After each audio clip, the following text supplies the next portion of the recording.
आवे नहीं लपेटे जी। नया नोहर कनिया जाके करब का हम खेते जी। कमर में साड़ी ठीक से सही आवे नहीं लपेटे जी। नया नोहर कनिया जाके करब का हम खेते जी।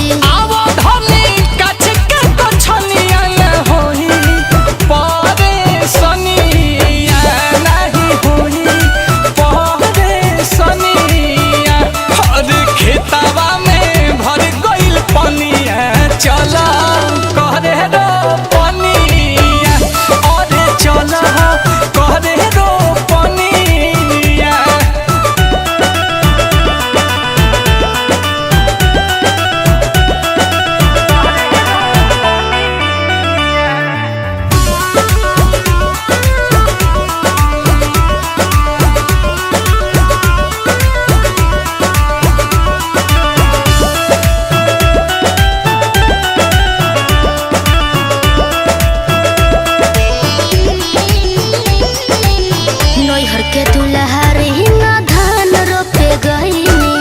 सिखनी नहीं संसहूर के पातर कमरिया कोड़ जाई राजा। बिया नगड़ नेहूर के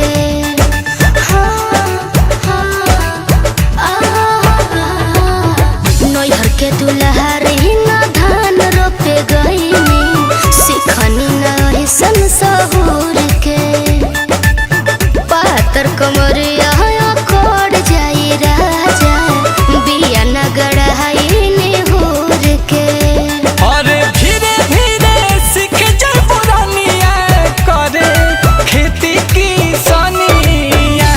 अरे करे खेती की सनिया कि चारू ओरी भर गइल पनिया। चल